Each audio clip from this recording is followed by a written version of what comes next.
Hello students, this is the fourth video in the chapter of alcohol and phenol. तो बच्चों previous videos में हमने देखा preparation methods of alcohols.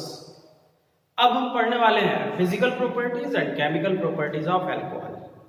Physical property में बहुत ज़्यादा कॉम्प्लिकेशन तो नहीं है, पर केमिकल प्रॉपर्टी में कुछ आपको नई बातें सीखने को मिलेंगी जो प्रीवियस क्लास में आपने बहुत कुछ नहीं देखा है, वो सब कुछ नया इसमें मिलने वाला है। तो let's start about the physical properties of the alcohol. तो बच्चों जब अल्कोहल की बात आती है तो आपको एक शब्द हाइड्रोजन बॉन्ड तो तुरंत याद आ जाता है, जिसके बारे में आपने 11th में काफ़ी कुछ सीखा पढ़ा है।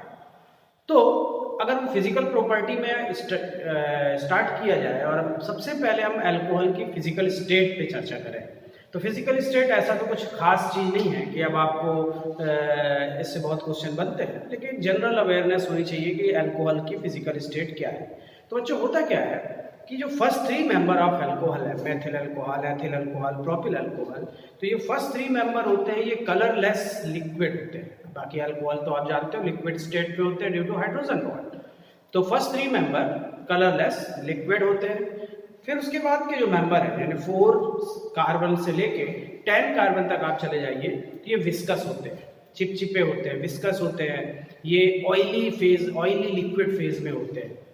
बाकी इनमें बहुत कुछ खास नहीं है। इससे ऊपर आप जाएंगे हायर अल्कोहल में तो वो वैक्सी सॉलिड होते हैं। अल्कोहल की एक टिपिकल स्मेल होती है, आपको मालूम है, एक टिपिकल स्मेल होती है और इसमें कोई ऐसा विशेष क्वेश्चन बनने को नहीं है, इसलिए एक जनरल नॉलेज तो होना चाहिए कि हाँ हमको ये मालूम है। सेकंड फिजिकल प्रॉपर्टी पे अगर हम चर्चा करें तो वो होता है एमपीवीपी। इस पे अच्छे क्वेश्चन बने हुए हैं और वो आपको बनना चाहिए। तो पहले हैलाइड चैप्टर में हमने जो सीखा कि फिजिकल प्रॉपर्टीज में जब एमपीवीपी को एक्सप्लेन करते हैं तो हमारे पास लॉजिक था, वो आपको याद होना चाहिए। क्या कि जितना ज़्यादा फोर्स होगा, एक्सटेंट ऑफ फोर्स जितना ज़्यादा होगा वो उतना ज़्यादा एमपीवीपी होगा। या फिर आप ये भी कह सकते हो कि जैसे जैसे कार्बन एटम बढ़ेंगे वैसे वैसे वान डेर वाल फोर्स बढ़ेगा और उसी ऑर्डर में एमपीवीपी भी बढ़ेगा, क्योंकि फोर्स बढ़ेगा तो हीट डिमांड बढ़ेगी। फिर हमने ये सीखा था कि जैसे जैसे नंबर ऑफ ब्रांचेस बढ़ेंगी तो फोर्स का एक्सटेंट कम होता जाएगा, वैसे वैसे उसका एमपीवीपी कम होता जाएगा। तो ये तो जनरल कंसेप्ट है पूरी ऑर्गेनिक केमिस्ट्री के लिए। तो यहाँ क्या विशेष है? यहाँ विशेष ये है कि जो चैप्टर्स आप पढ़ के आए हैं, हाइड्रोकार्बन्स 11th में, हैलाइड, और आगे जो पढ़ने वाले हैं ईथर, एल्डिहाइड, कीटोन, तो कंपैरिजन जब करते हैं तो अल्कोहल का एमपीवीपी इन कंपाउंड से ज़्यादा होता है। तो MPBP of alcohol is relatively much higher than the hydrocarbons, halides, ether, aldehyde and ketone of comparable molecular mass, यानी जिनका मॉलिक्यूलर मास लगभग इक्वल हो। क्यों कम इन अल्कोहल का ज़्यादा होता है इनसे? तो आप बोलोगे फिर वही बात कि आपको मालूम है कि भाई जो अल्कोहल में जो मॉलिक्यूल्स ऑफ अल्कोहल होते हैं are associated with each other by intermolecular hydrogen bond. तो molecules of alcohol are associated with each other by intermolecular hydrogen bond, therefore due to hydrogen bond these come closer to each other and arranged in polymeric crystal or polymeric clustered structure which required relatively more amount of heat for melting and boiling। आपको मालूम है ये बातें और यही ज्ञान है इसका। इसमें अगर मैं बोलूं कि अल्कोहल में कैसे हाइड्रोजन बॉन्ड बना, तो आप जानते हैं कि अल्कोहल की जब आप बात करते हैं तो ये एक मॉलिक्यूल अल्कोहल है, ये दूसरा मॉलिक्यूल अल्कोहल है। अब आप जितने चाहे उतने मॉलिक्यूल लिखते जाए, अभी मैंने 1 डिग्री अल्कोहल ही लिखा है। अब आप जानते हो कि ये पॉजिटिव है, ये नेगेटिव है, electro positive, electronegative, positive, negative, positive, negative. अब आपको ये भी मालूम है कि इनके बीच में हाइड्रोजन बॉन्ड बनता है। तो आप ऐसे एक्सप्रेस करोगे राइटिंग पर्पज से कि जो मॉलिक्यूल ऑफ अल्कोहल होते हैं वो आपस में एसोसिएट होते हैं ड्यू टू हाइड्रोजन बॉन्ड, वो भी कौन सा? Intermolecular hydrogen bond. इसलिए अल्कोहल में क्लस्टर्ड गुच्छा जैसी स्ट्रक्चर तैयार हो जाती है जिसके मेल्टिंग और बॉइलिंग में relatively higher amount of heat की जरूरत होती है। तो पहले तो ये अलग अलग चैप्टर से कंपैरिजन हो गया, ये आपको आइडिया होना चाहिए। फिर अब अल्कोहल्स में आपस में कंपेयर करना हो, क्योंकि अल्कोहल में तो हाइड्रोजन बॉन्ड है तो आपस में अगर कंपेयर करना हो तो फिर आपको क्या दिमाग लगाना होगा, जो मैंने पहले बोला था, क्या कि एमपीबीपी अपना ये कंसेप्ट पूरी ऑर्गेनिक केमिस्ट्री के लिए है, directly proportional to van der Waals force, याद है आपको ये बताया था, directly proportional to number of carbon atoms in principal chain और inversely proportional to number of branches. भाई जितने ज्यादा आप कार्बन एटम बढ़ाते जाओगे उतना ज्यादा वैन डर वाल्स फोर्स बढ़ेगा, जितना ज्यादा वैन डर वाल्स फोर्स होगा उतनी हीट डिमांड होगी for melting and boiling. Similarly अगर आप ब्रांच बढ़ाओगे तो ब्रांच बढ़ने से वैन डर वाल्स फोर्स का स्ट्रेंथ कमजोर होता जाएगा और उसकी heat demand for melting and boiling घटती जाएगी। तो इस कंसेप्ट का यूज करके अगर आपसे कोई बोले कि मेरे पास मेथिल अल्कोहल एक कार्बन का अल्कोहल है, एथिल अल्कोहल 2 कार्बन का अल्कोहल है, प्रोपिल अल्कोहल 3 कार्बन का अल्कोहल है, ब्यूटिल अल्कोहल 4 कार्बन का अल्कोहल है, चलिए बताइए किसका ज्यादा है? तो आप बोलोगे जैसे जैसे कार्बन एटम बढ़ता जा रहा है एमपीबीपी बढ़ता जा रहा है। तो अब कोई आपसे बोले कि इथेनॉल का एमपीबीपी मेथेनॉल से ज्यादा क्यों है, तो आप ये थोड़ी बोलोगे हाइड्रोजन बॉन्ड, अब वही लॉजिक लगाओगे जो बाकी चैप्टर्स में आप लगा चुके हैं। बोलोगे कि since ethanol contain more number of carbon atom than methanol, therefore with the more number of carbon atom it's so higher extent of van der Waals force between the carbon atoms which require relatively more amount of heat for melting and boiling। Clear बच्चों? इसी में अगर मैं isomer लेके branch लेके आपको समझाऊं और मैं बोलूं कि मेरे पास एक अल्कोहल है और वो है पेंटेन 1-ऑल, फिर मैंने इसी का ब्रांच आइसोमर बना दिया और आपसे बोला कि ये 2-मेथिल ब्यूटेन 1-ऑल है और फिर एक बना दिया नियो पेंटेल अल्कोहल, और आपसे बोलूं कि बच्चों ये तीनों में 5 कार्बन है, बताइए किसका ज्यादा है? आप बोलोगे स्ट्रेट चेन है, ये सिंगल ब्रांच है तो कम हो जाएगा, वो डबल ब्रांच है तो और कम हो जाएगा। बोले ये कैसे हुआ? तो आप बोलोगे भाई जैसे जैसे अब आप आइसोमर ले रहे हो तो नंबर ऑफ कार्बन एटम तो कांस्टेंट है, सिर्फ क्या हो रहा है? ब्रांच बढ़ रही है।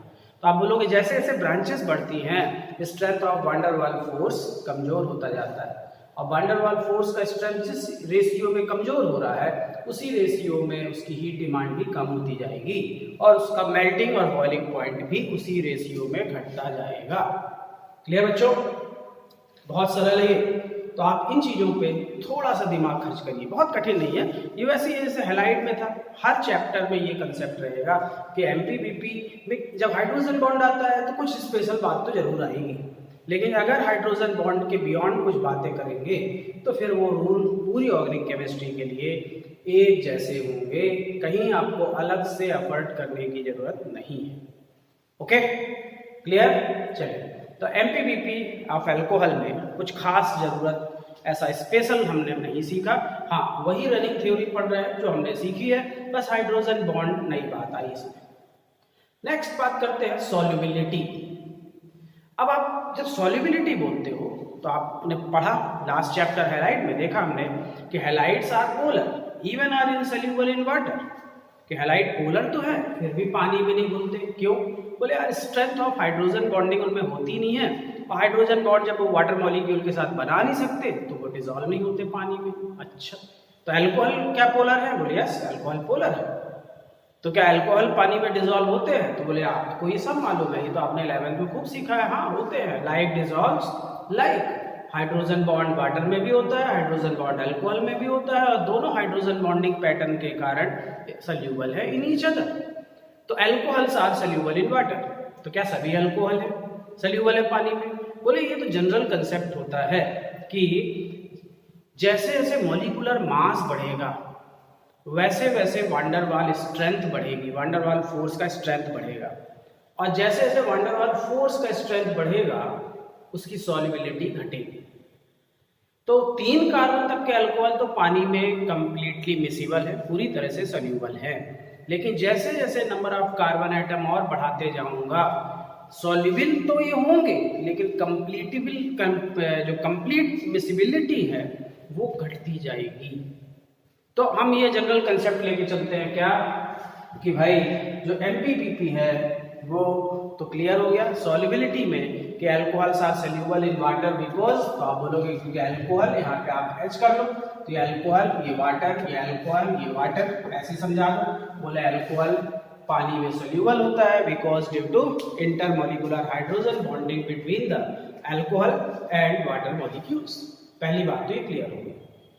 दूसरी बात कि अल्कोहल में सॉल्युबिलिटी का ऑर्डर, तो आपको मैंने पहले भी सिखाया था हैलाइड में, वही यहाँ लगाना है कि जब हम सॉल्युबिलिटी पढ़ते हैं ना बच्चों, तो हम जानते हैं सॉल्युबिलिटी उसी की ज्यादा होगी जिसका फोर्स कमजोर होगा। तो आप बोलोगे solubility inversely proportional to van der Waals force, जितना ज्यादा फोर्स सॉल्युबिलिटी उतनी कम होगी। Inversely proportional to number of carbon atom in principal chain, यानी वही मॉलिक्यूलर मास, जैसे जैसे आप कार्बन एटम बढ़ाते जाओगे प्रिंसिपल चेन में या मॉलिक्यूलर मास बढ़ाते जाओगे, सॉल्युबिलिटी घटती जाएगी। और directly proportional to number of branches, जितनी ज्यादा ब्रांच बढ़ाओगे स्वाभाविक फोर्स उतना कमजोर होता जाएगा, सॉल्युबिलिटी उसी रेशियो में बढ़ती जाएगी। तो एमपीबीपी का अपोजिट कंसेप्ट, यानी अगर आप इन अल्कोहल्स में कंपेयर करो और आपसे कोई बोले कि बताओ बच्चों इनमें सॉल्युबिलिटी का ऑर्डर क्या होगा, तो आप बोलोगे एक कार्बन का ज्यादा मिलेगा, 2 का कम, 3 का और कम और 4 का और कम। यानी जैसे जैसे कार्बन आइटम बढ़ रहा है सॉल्युबिलिटी घट रही है। ब्रांचेस में बोले यार क्या होता है कि जितनी ज्यादा ब्रांच बढ़ाऊंगा उतना फोर्स कमजोर होता जाएगा, और फोर्स जितना कमजोर होगा उसकी सॉल्युबिलिटी उतनी ज्यादा होगी। तो यहाँ पर जस्ट अपोजिट ऑर्डर हो जाएगा और ये कंसेप्ट फॉलो हो जाएगा सॉल्युबिलिटी। तो मुझे लगता है कि अगर आप थोड़ा भी दिमाग खर्च करेंगे इसमें तो आपको ये क्लियर रहेगा। ये through out the organic chemistry में ये लगना है। कोई जहाँ पर स्पेशल बातें आएंगी, हाइड्रोजन बॉन्डिंग होगी या कुछ स्पेशल बातें आएंगी, वहाँ हम अलग से बातें करते हैं और वहाँ एक्सेप्शनल कंडीशन की चर्चा करते हैं। बाकी रनिंग में तो ये हमेशा लगेगा, यूनिवर्सल है, इसलिए आप इसको फॉलो करिए। क्लियर बच्चों? तो ये कुछ जनरल फीचर्स हैं फिजिकल प्रॉपर्टीज में, ऐसा कोई विशेष फिजिकल प्रॉपर्टी अल्कोहल में नहीं है, वही जनरल फीचर्स आप पढ़ रहे हो जो ऑलरेडी हैलाइड में भी सीख चुके हो। तो let's start about the chemical properties. अब जब बात अल्कोहल के केमिकल प्रॉपर्टी की आती है ना, तो बहुत बड़ी बड़ी बातें होती है बच्चों, इसमें काफी कुछ आपको पढ़ना पड़ता है, बहुत सारा कंसेप्ट नया नया होता है। तो चलिए अब हम केमिकल प्रॉपर्टीज ऑफ अल्कोहल की चर्चा करें। तो अगर मैं आपसे ये कहूं कि चलिए हम केमिकल प्रॉपर्टी को पढ़ेंगे, लेकिन आप मुझे ये बताओ कि अल्कोहल क्या होते हैं? क्या ये इलेक्ट्रोफाइल्स होते हैं? क्या ये न्यूक्लियोफाइल्स होते हैं? कि ये दोनों हो सकते हैं? आप इस बारे में अगर थोड़ा भी सोचो तो आपको इसकी कॉम्प्लेक्स रिएक्शंस के बारे में आइडिया हो जाएगा। बोले यार अल्कोहल क्या होता होगा? तो वैसे तो जनरल कंडीशन में तो अल्कोहल न्यूक्लियोफाइल होता है, तो क्या ये इलेक्ट्रोफाइल भी हो सकता है? ये इंपॉर्टेंट बात है, ये आपको बहुत ध्यान देने की जरूरत है। तो बच्चों alcohol is very versatile compound, highly versatile. It behaves as both nucleophile as well as electrophile in different reactions. बोले यार ये तो गड़बड़ हो गया, यानी न्यूक्लियोफाइल भी की तरह बिहेव करेगा और इलेक्ट्रोफाइल की तरह भी बिहेव करेगा, तब तो दिक्कत आएगी। तो यही इसकी एक विशेषता है कि अल्कोहल अलग अलग रिएक्शन में न्यूक्लियोफाइल की तरह भी बिहेव करता है और इलेक्ट्रोफाइल की तरह भी बिहेव करता है। अब इसको कैसे समझाएं, क्या दिमाग लगाएं कि हमको ये क्लियर हो जाए कि अल्कोहल कैसे न्यूक्लियोफाइल की तरह बिहेव करता है और कैसे इलेक्ट्रोफाइल की तरह बिहेव करता है। तो चलिए सबसे पहले हम देखें कि alcohol when alcohol behaves as nucleophile, जब अल्कोहल न्यूक्लियोफाइल की तरह बिहेव करता है तो उसमें ऐसा क्या विशेष बात आ जाती है? तो अब आप थोड़ा सा ध्यान दीजिएगा। मान लीजिए ये कोई ऑर्गेनिक कंपाउंड है जो कि अल्कोहल के साथ रिएक्शन कर रहा है। स्वाभाविक बात है, ये कोई कार्बोकैटायन है। जब मैं न्यूक्लियोफाइल की तरह अल्कोहल को बिहेव कराऊंगा तो पक्का कार्बोकैटायन से ही रिएक्शन करेगा, क्योंकि न्यूक्लियोफिलिसिटी में हम ये जानते हैं कि नेगेटिविटी आई। अब यहाँ पर हम कोई एक अल्कोहल लेके चले कि लेट मान लो ये अल्कोहल इससे रिएक्शन करने के लिए आ रहा है। अब न्यूक्लियोफाइल का मतलब क्या जानते हैं हम? जो लोन पेयर डोनर होगा, यानी इलेक्ट्रॉन पेयर डोनर होगा, जो लिविस बेस की तरह बिहेव करेगा, वो न्यूक्लियोफाइल एज्यूम होगा। ये आपको आइडिया है कि जो लोन पेयर डोनर होगा लुईस बेस की तरह बिहेव करेगा, वो न्यूक्लियोफाइल कंसीडर किया जाएगा। तो यहाँ पर ये जो अल्कोहल है ये इलेक्ट्रॉन पेयर डोनर होता है और ये कार्बोकैटायन को अपना इलेक्ट्रॉन पेयर डोनेट कर देता है। जब ये इलेक्ट्रॉन पेयर डोनेट करेगा तो होगा क्या बच्चों, ये होगा ये कि ये अगर इलेक्ट्रॉन पेयर यहाँ डोनेट करेगा तो यहाँ पर ऑक्सीजन की बैलेंसी फिलअप करने के लिए ये पहले क्या करेगा, ये इस हाइड्रोजन को, चूंकि ऑक्सीजन और हाइड्रोजन में ऑक्सीजन ज्यादा इलेक्ट्रोनेगेटिव है तो इसके बॉन्ड को अपनी तरफ ऑक्सीजन खींच लेगा।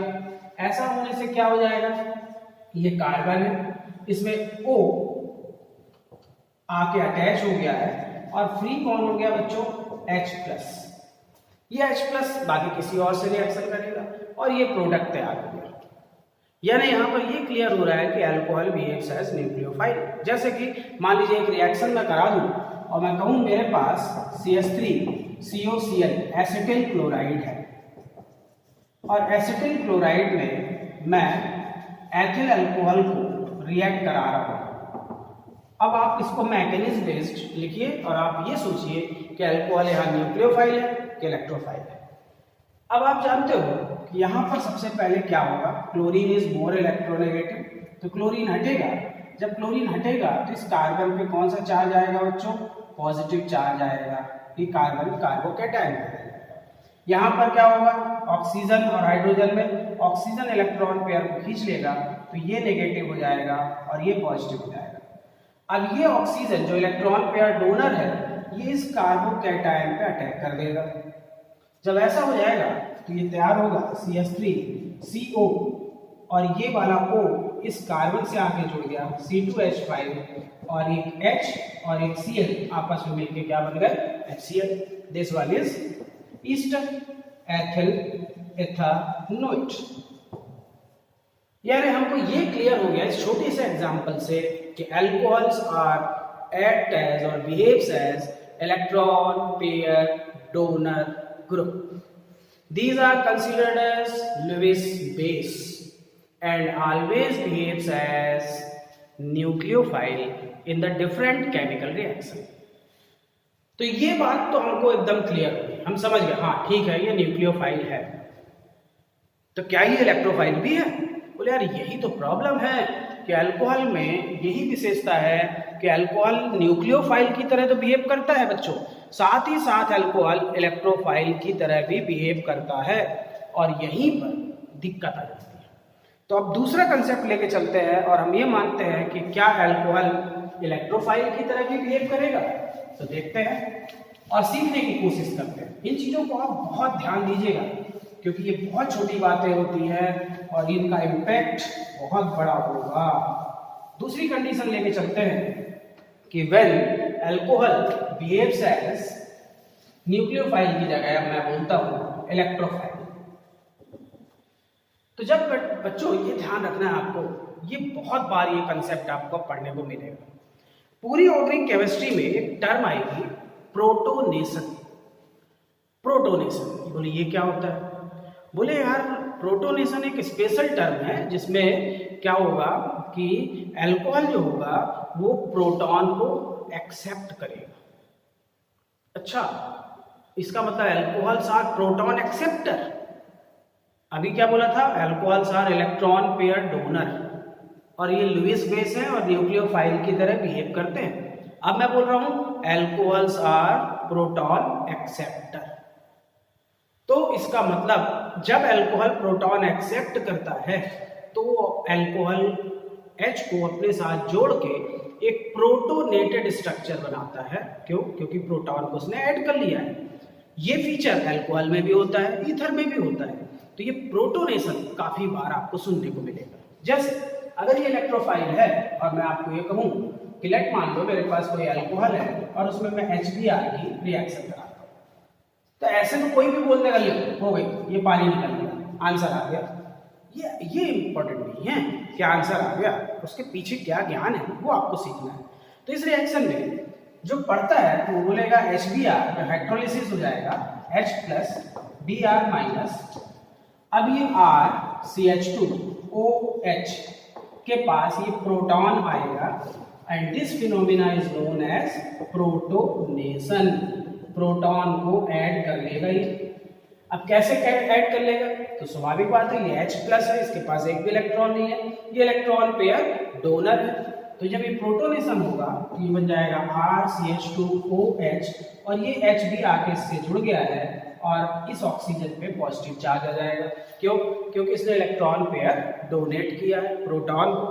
तो this one is known as protonated alcohol. Protonated alcohol. अब क्या होगा? अब बच्चों इंपॉर्टेंट बात यह है कि ऑक्सीजन पॉजिटिव चार्ज तो हो नहीं सकता, उसको न्यूट्रल होना पड़ेगा। तो न्यूट्रल होने के लिए ये कार्बन और ऑक्सीजन के बीच में जो बॉन्ड है, इसको ऑक्सीजन अपनी तरफ खींच लेगा। जब इसको खींच लेगा ये बन जाएगा RCH2 कार्बोकैटायन, और ये निकल जाएगा H2O, and this one is known as dehydration. यानी अल्कोहल की जितनी भी डिहाइड्रेशन रिएक्शन आप पढ़ेंगे आगे चल के, जिनको हम बीटा एलिमिनेशन से समझाएंगे या E2 रिएक्शन बोलेंगे, वो सब की सब प्रोटोनेशन फॉर्म में आप देखेंगे। क्लियर बच्चों? अब ये कार्बोकैटायन जो मिल गया है, स्वाभाविक बात है इसको Br- मिलेगा और ये RCH2Br ये प्रोडक्ट बनाएगा। तो किसी भी रिएक्शन में आप उसकी मैकेनिज्म को बहुत ज़्यादा ध्यान दीजिए।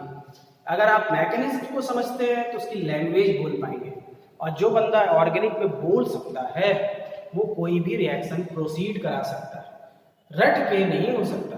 तो पहली इंपॉर्टेंट बात कि अल्कोहल की केमिकल रिएक्शन सीखने के पहले हमको अपने दिमाग को एकदम क्लियर रखना होगा कि अल्कोहल बड़ा गड़बड़ करने वाला है। ये दोनों बिहेवियर शो करता है, ये लोन पेयर डोनर या न्यूक्लियोफाइल की तरह बिहेव करता है, ये प्रोटॉन एक्सेप्टर और इलेक्ट्रोफाइल की तरह भी बिहेव करता है, ये प्रोटोनेशन करता है। तो इनसे बहुत विचित्र टाइप की नई नई रिएक्शन होती हैं जो बहुत छोटी छोटी होती हैं, और छोटी रिएक्शन ज़्यादा खतरनाक होती है क्योंकि वहाँ पे कंसेप्ट ज़्यादा अप्लाई होता है। तो ये तो लॉजिक हमको क्लियर हो गया कि अल्कोहल में हम केमिकल प्रॉपर्टीज अगर सीखना चाहते हैं तो सबसे पहले हमको ये मालूम होना चाहिए कि अल्कोहल का बिहेवियर क्या है। Okay, clear? अगर आपको ये बातें अब क्लियर हैं तो अब और ज़्यादा प्रॉब्लम की बातें आएंगी कि भाई अल्कोहल में ये तो मालूम हो गया कि बिहेवियर तो दोनों है, इलेक्ट्रोफिलिक भी है, न्यूक्लियोफिलिक भी है। अब हमको ये देखना है कि अल्कोहल में रिएक्शन कितने तरह की होती है, और वो इम्पोर्टेंट है। तो देखिए बच्चों कि जनरल कंडीशन में हमको ये तो मालूम है कि अल्कोहल में OH ग्रुप है, और OH ग्रुप पोलर है, पोलर नेचर का है, ये सब आपको मालूम है। रिएक्शन जो होती है अल्कोहल में 3 तरह की होती है, और ये 3 तरह की रिएक्शन मैं आपको पहचानूंगा। जैसे ये ROH मैंने लिख दिया, तो एक रिएक्शन तो यहां से होगी, एक OH बॉन्ड का फिजन, एक रिएक्शन ये होगी, एक रिएक्शन यहां से होगी CO, इसको R का मतलब कोई कार्बन है, अगर आप कंफ्यूज होते हैं तो ऐसे लिख लीजिए RCH2OH, ये OH बॉन्ड के टूटने के कारण हो रही है, ये CO बॉन्ड के टूटने के कारण हो रही है।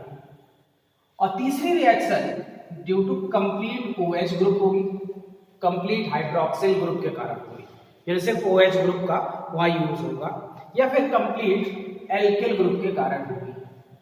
तो इसमें 3 तरह की रिएक्शन होती है बच्चों। क्या कि एक तो रिएक्शन होगी जिसमें reaction involving the OH bond fission, एक बोलोगे reaction involving the OH bond fission या बॉन्ड क्लीवेज, ये रिएक्शन। अब आप खुद समझिए कि अगर OH टूटेगा तो क्या निकलेगा? H+ निकलेगा। H+ क्या रिप्रेजेंट करेगा? एसिडिक नेचर को रिप्रेजेंट करेगा। यानी पहला OH बॉन्ड फिजन के कारण जो रिएक्शन होंगी वो हमको एसिडिक नेचर ऑफ अल्कोहल को बताएंगे। कैसे देखेंगे? दूसरी रिएक्शन होती है reaction involving the CO bond fission. CO bond fission जब टूटेगा तो वहां पे कुछ नया आएगा, कुछ नई बातें आएंगी। आप जानते हैं कि CO टूटेगा तो कार्बोकैटायन बनेगा। अब कार्बोकैटायन बनेगा तो क्या होगा वो हम देखेंगे। यहाँ पे इलिमिनेशन टाइप की रिएक्शन आएंगी, बीटा इलिमिनेशन कंसेप्ट आएंगे जिनको डिटेल देखेंगे। और तीसरी तरह की रिएक्शन होती है reaction due to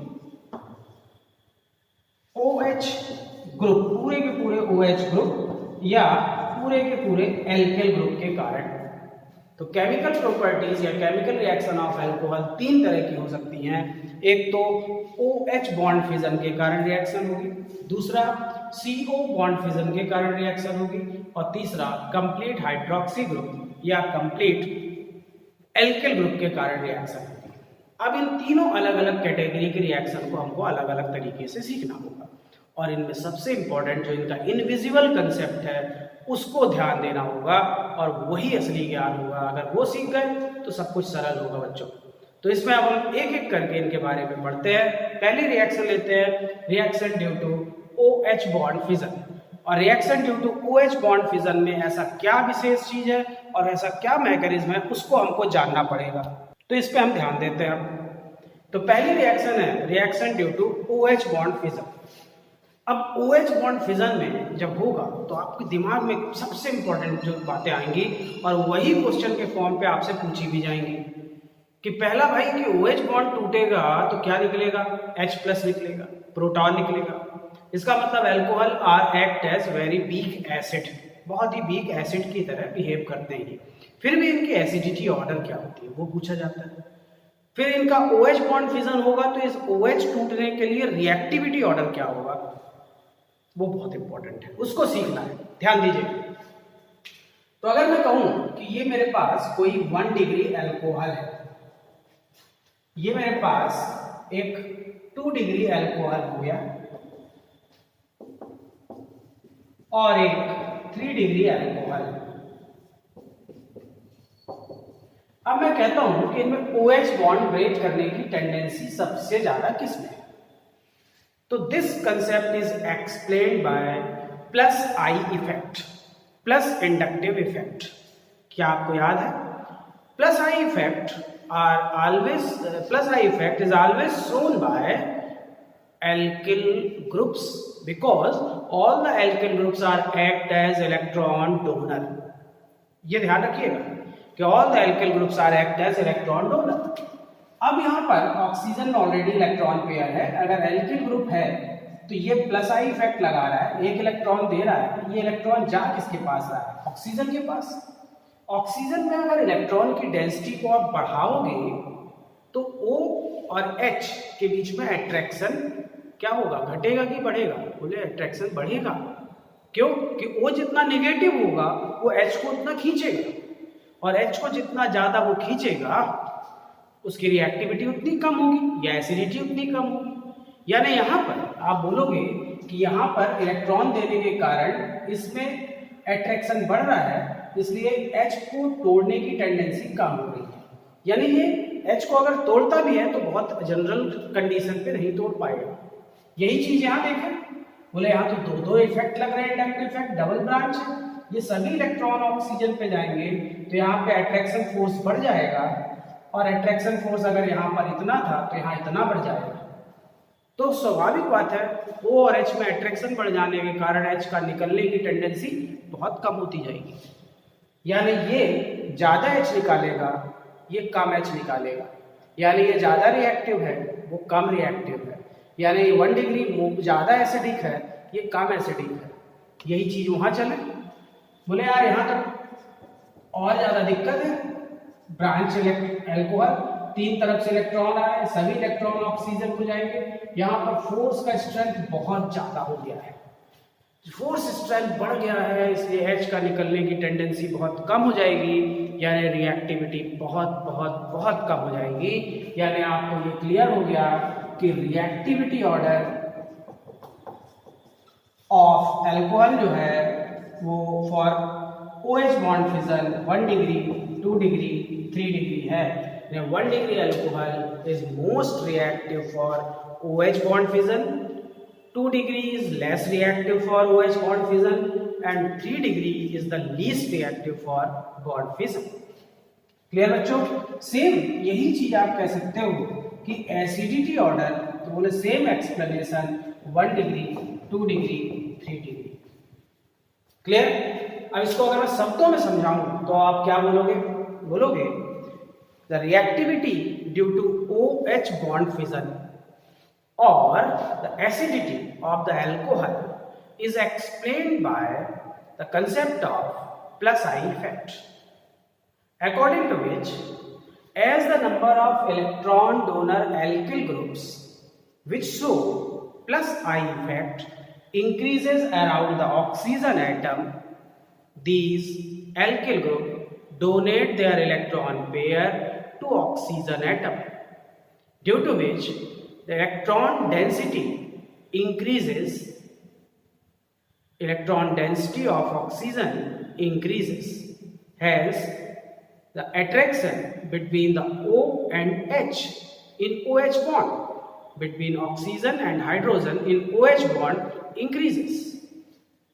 Therefore, with increase of strength of attraction between O and H, the tendency of release of H plus ion or proton decreases from 1 degree to 3 degree.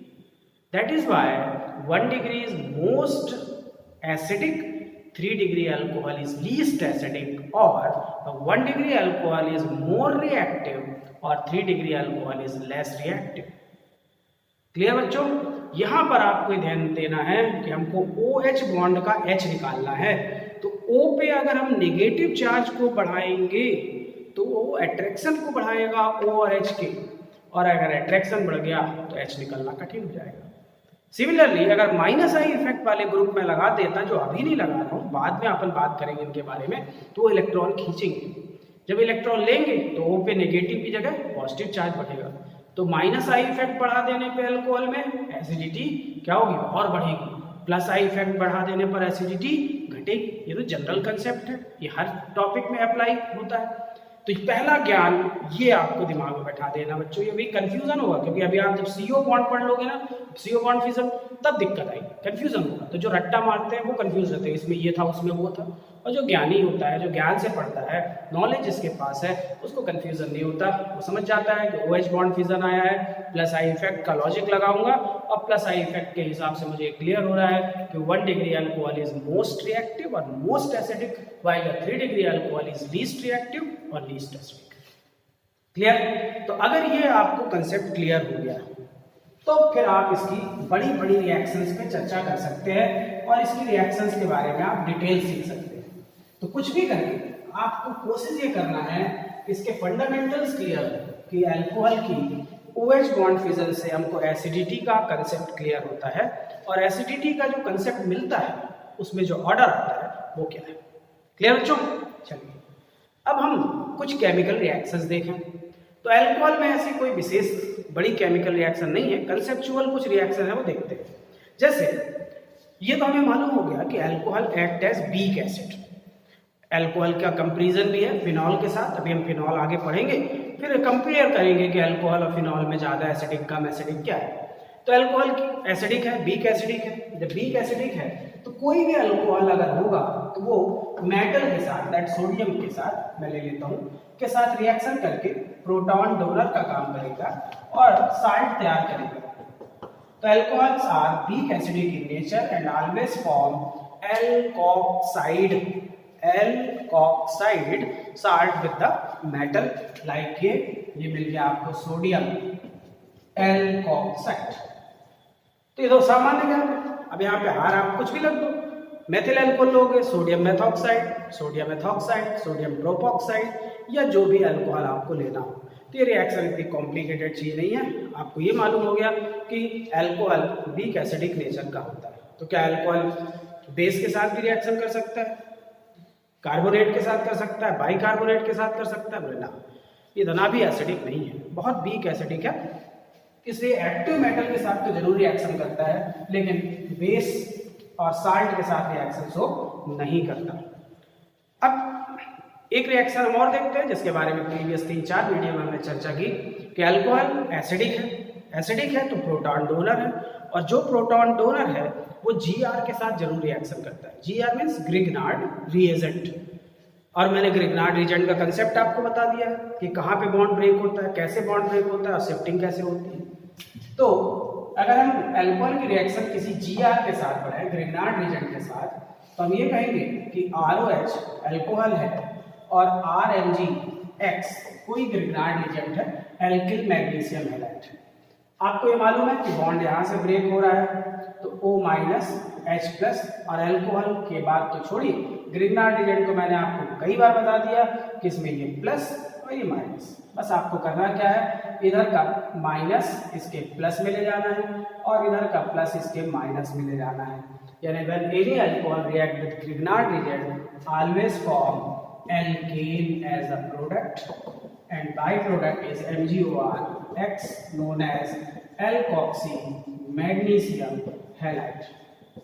बहुत ही सरल reaction है कि कोई भी Grignard agent हो किसी भी alcohol से रिएक्शन करके हमेशा एल्केन ही बनाएगा और साथ में अल्कोक्सी मैग्नीशियम ब्रोमाइड बनाएगा। जैसे अगर मैं कहूँ कि मेरे पास C2H5 MgBr है और इसकी रिएक्शन मैं एथिल अल्कोहल से करा दूँ तो क्या होगा, तो आप बोलोगे C2H5 माइनस H प्लस, इधर Mg प्लस C2H5 माइनस, तो होगा क्या, अब आप जानते हो ये C2H5 ये H ये प्लस और माइनस आपस में जुड़ जाएंगे तो दिस वन इज C2H6 और ये Mg OC2H5 Br ethoxy magnesium bromide और साथ में इथेन।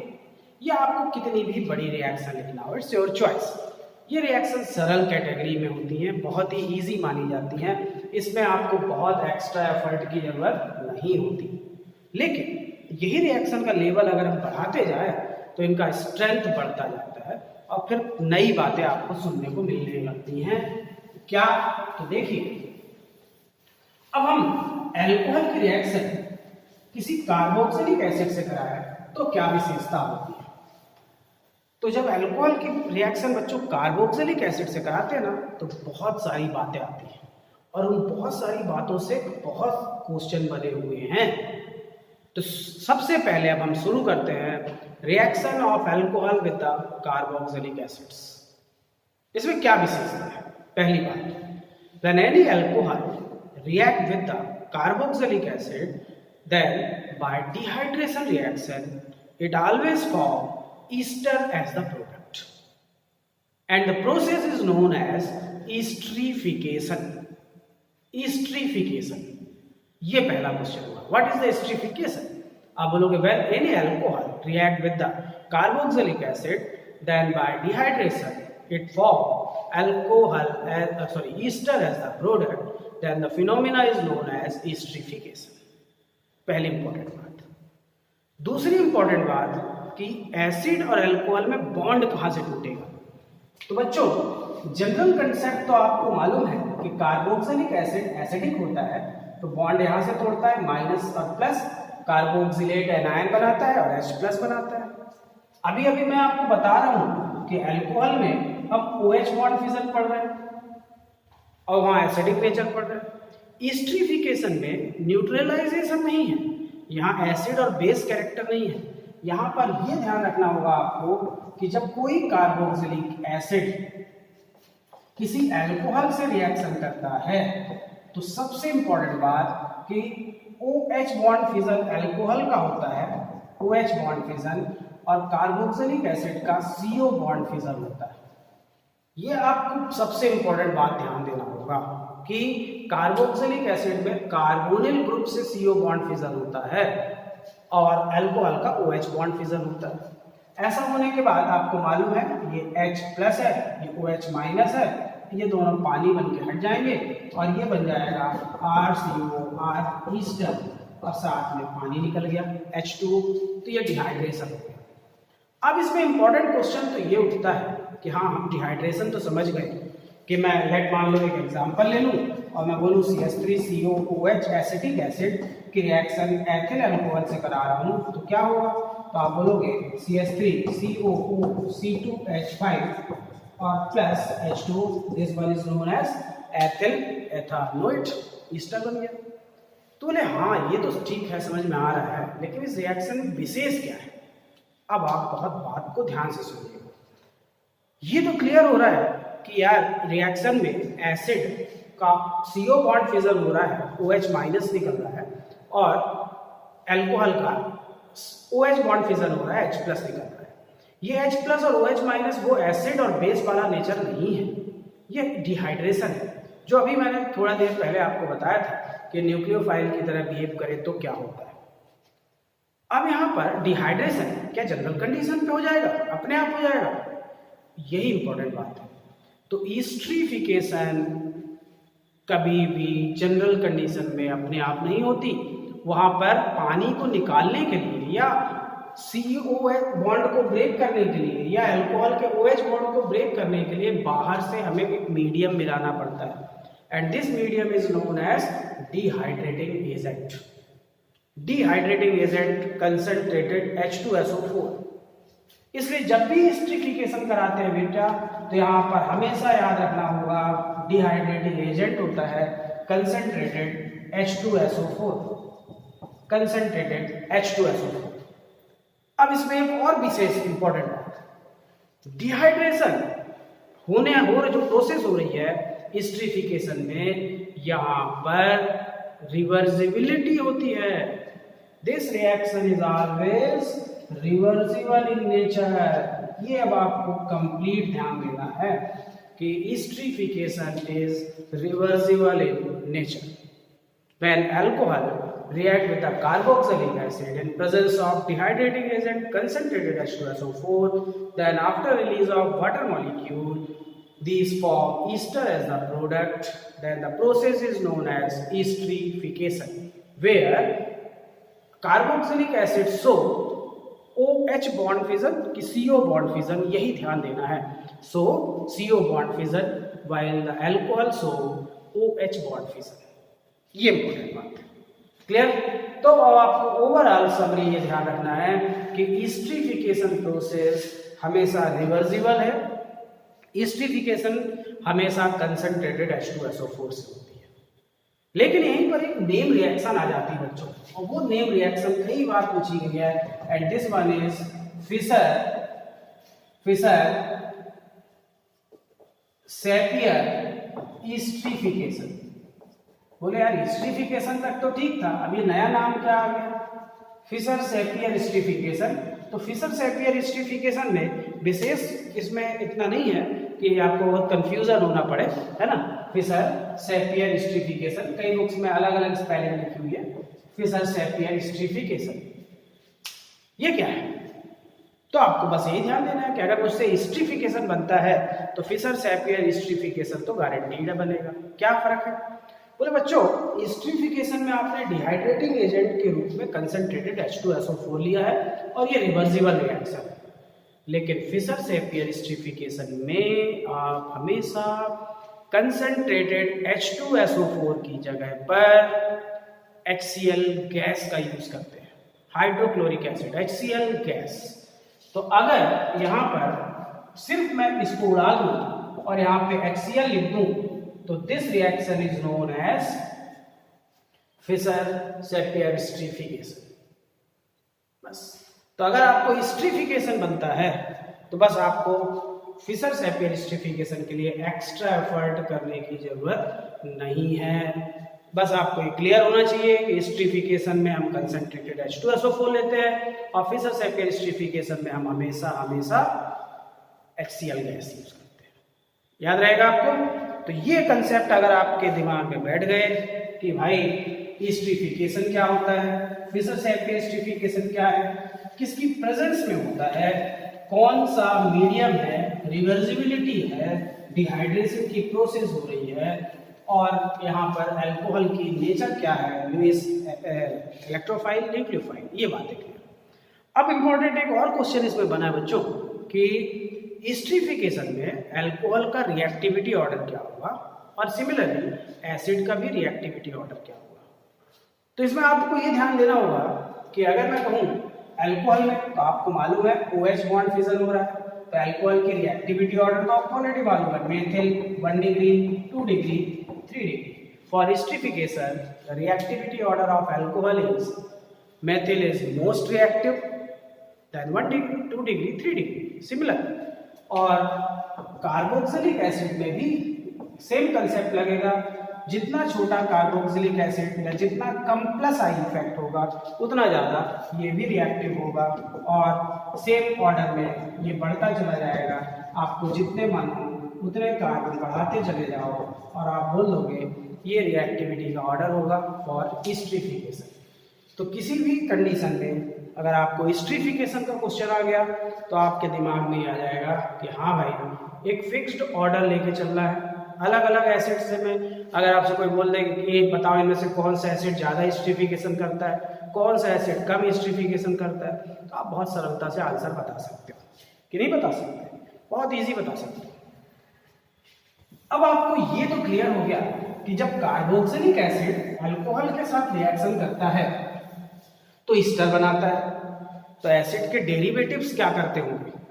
तो जो एसिड का नेचर होता है वही एसिड के डेरिवेटिव का नेचर होता है। तो अगर मैं एसिड के डेरिवेटिव्स लेके चलूं, जैसे एसिड क्लोराइड को किसी अल्कोहल से रिएक्शन कराया जाए, जैसे मैंने ले लिया CH3COCl acetyl chloride ethyl alcohol की रिएक्शन, तो वही कंसेप्ट होगा। यहाँ बॉन्ड टूटेगा, ये माइनस, ये प्लस, ये प्लस, ये माइनस, जैसे आपने किया। हाँ, ये एस्टरिफिकेशन नहीं कहलाएगा, हाँ ईस्टर का प्रिपरेशन मेथड जरूर कहलाएगा। ये HCl निकल जाएगा और CH3COO C2H5 plus HCl, this one is ethyl ethanoate, यानी एसिड क्लोराइड भी सेम कंसेप्ट फॉलो करके सेम ईस्टर को बनाता है जैसे एस्टरिफिकेशन में बनता है। अगर मैं यहीं पे एसिड एमाइड ले लूँ तो क्या फर्क पड़ेगा? कुछ नहीं, सेम रिएक्शन होगी। कितना भी बड़ा एसिड एमाइड ले लो, चॉइस आपकी है। C2H5 में मैंने सरल अल्कोहल दिया है, वही कंसेप्ट, फिर ये माइनस, ये प्लस, ये प्लस, ये माइनस, फिर वही काम। अब HCl की जगह अमोनिया गैस उड़ेगी, सेम प्रोडक्ट मिलेगा एथिल एथेनोएट, अमोनिया गैस को रिलीज करके। तो मेरे को नहीं लगता कि इसमें बहुत कॉम्प्लेक्स रिएक्शन आप पढ़ रहे हो, बहुत ही सरल। इसी में अगर मैं एसिड एनहाइड्राइड ले लूँ, जैसे CH3CO एथेनोइक एनहाइड्राइड मैंने यूज किया, और अगर मैं एथिल अल्कोहल की रिएक्शन करा रहा हूँ, फिर वही कंसेप्ट, ये माइनस, ये प्लस, ये कार्बन प्लस माइनस, प्लस को माइनस से, माइनस को प्लस से हटा दो, सेम आंसर आएगा और CH3COOH बाई प्रोडक्ट निकल जाएगा। तो कोई भी एग्जाम्पल यहाँ पर क्यों? क्योंकि ग्रुप की रिएक्शन हो रही है, इसलिए छोटा एसिड डेरिवेटिव है, बड़ा एसिड डेरिवेटिव है, इसका कोई फर्क नहीं पड़ता। हाँ, सिर्फ उसके आपके एक बात ये हो सकती है कि छोटा डेरिवेटिव है, देखने में छोटा लगे, कंसेप्ट तो सेम रहेगा, प्लस माइनस आपको ब्रेक करना पड़ेगा और उसी के आधार पे आप प्रोडक्ट बनाएंगे। तो चाहे एसिड डेरिवेटिव हो चाहे एसिड हो, दोनों की रिएक्शन एक जैसी है। बस ये ध्यान रखना है कि एसिड और अल्कोहल में एस्टरिफिकेशन है, लेकिन एसिड डेरिवेटिव और अल्कोहल की रिएक्शन जब कराते हैं तो वहाँ पर एस्टरिफिकेशन नहीं है, ईस्टर का प्रिपरेशन जरूर है। फिशर सैपियर एस्टरिफिकेशन क्या है, जनरल एस्टरिफिकेशन क्या है, ये बातों पे तो आपको ध्यान देना ही पड़ेगा। अच्छा, ये इंपॉर्टेंट बात हुई कि एसिड डेरिवेटिव में हम जानते हैं 4 डेरिवेटिव होते हैं, acid chloride, acid amide, anhydride और एक ईस्टर भी तो होता है। तो यार ईस्टर तो ऑलरेडी प्रिपेयर हो रहा है, ईस्टर तो बन ही रहा है, तो फिर ईस्टर से ईस्टर कैसे बनाएंगे? बोले हाँ, एक मेथड है बच्चों, एक मेथड ईस्टर से रिएक्शन कराए तो एक एस्टरिफिकेशन और होता है, this one is known as trans esterification. ये क्या है? बोले ये सेम मैकेनिज्म में अगर मैंने जैसे एसिड क्लोराइड लिया, एसिड एमाइड लिया, एनहाइड्राइड लिया या कार्बोक्सिलिक एसिड लिया, अब मैं क्या करूँ, ईस्टर ले लूँ, तो किसी एक लोअर ईस्टर से हायर ईस्टर में जाना या हायर ईस्टर से लोअर ईस्टर में जाना, यानी ईस्टर को कन्वर्ट करना नए ईस्टर में, कहलाता है trans esterification. Conversion of any ester by the use of alcohol into any other ester is known as trans esterification। इसमें होता ये है बच्चों कि RCOOR कोई अल्कोहल है और सॉरी ईस्टर है और ROH कोई अल्कोहल है। बोले तो सब R है, एल्किल ग्रुप एक जैसे हैं, काम करते ना, कंफ्यूजन ना हो, तो ये R1 है, ये R2 है, ये R3 है। यहाँ पर एस्टरिफिकेशन है, रिवर्सिबल है, आपको मालूम है, ये बॉन्ड टूटेगा माइनस प्लस और यहाँ पे टूटेगा प्लस माइनस, यहाँ का प्लस यहाँ का माइनस निकाल दोगे आप, तो ये R1CO R3 और प्लस आपको मिलेगा क्या R2OH। यानी आप देखिए क्या फर्क दिखता है, एक नया रेजिस्टर तैयार हो जाता है। जैसे अगर मैं कहूँ CH3CO C2H5 एथिल एथेनोएट मेरे पास रेजिस्टर है और उसकी रिएक्शन मैं CH3 C3H7OH प्रोपिल अल्कोहल से करा दूं तो आप बोलोगे C3H5 माइनस, ये माइनस, ये निकल जाएगा हिस्सा और ये तैयार हो जाएगा CH3COO C3H7 और साथ में निकल गया C2H5OH। ये देखिए क्या तैयार हो गया, आपको दिख रहा है इधर एथिल एथेनोएट था जबकि इधर propyl ethanoate. Ethyl ethanoate convert into propyl ethanoate, एक ईस्टर से किसी दूसरे ईस्टर का प्रिपरेशन कर दिया है। This method is known as transesterification. बहुत सरल है रिएक्शन बच्चों, बहुत ही सरल। बस आपको कोशिश ये करना है कि आप जो कंसेप्ट्स थ्योरी पोर्शन उस पे कंसंट्रेट होइए, बोल पाइए। जितना आप बोल सकेंगे ऑर्गेनिक को उतना ही आपसे लिखते बनेगा और उतने ही अच्छे से ऑब्जेक्टिव क्वेश्चन बनेंगे। ओके, थैंक्स अ लॉट, मिलते हैं फिर नेक्स्ट वीडियो में।